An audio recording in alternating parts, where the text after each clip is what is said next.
Did God create the earth in just 6 24-hour days, as some creationists claim? Did God use evolution to create life on earth? These are two very good questions that not very many people know the answer to. And today we'll actually be discussing the answers to those two questions. We'll be using the Bible to help us find those answers, and we'll be discussing why it matters. So let's start off with the very first question. Did God create the earth in just 6 24-hour days? God created the universe, including the earth, in the indefinite past, in the beginning, as Genesis chapter 1 verse 1 says.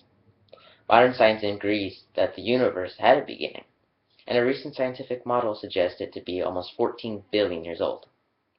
The Bible also describes 6 days of creation. However, it does not say that these were 24-hour days.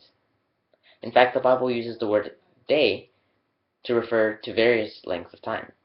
For example, in the book of Genesis, chapter 2, verse 4, it calls the entire period of creation the day that Jehovah God made earth and heaven. So evidently, these days of creation lasted many thousands of years. So why does it matter? Well, the false ideas of creationists could lead you to dismiss the Bible altogether.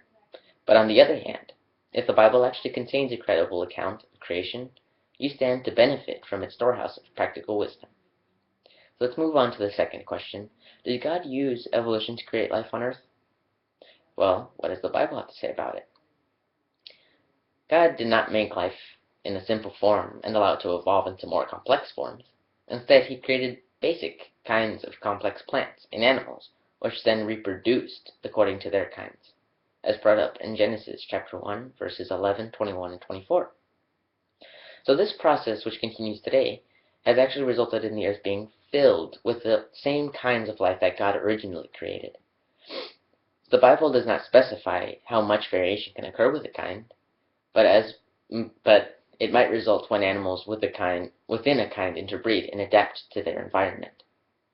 While some view such adaptations as some form of evolution, no new kind of life is produced. Modern researchers support the idea that the basic categories of plants and animals have changed little over vast periods of time.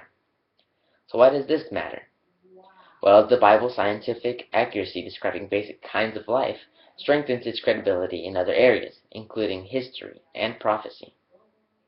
So where did the raw material of the universe come from?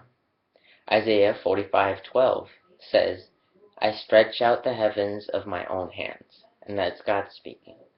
So what does the Bible say? God is the source of infinite power, or energy, and that's in Job chapter 37, verse 23. This is significant because scientists have learned that energy can be converted into matter. The Bible says that God himself is the source of vast dynamic energy that produces the universe.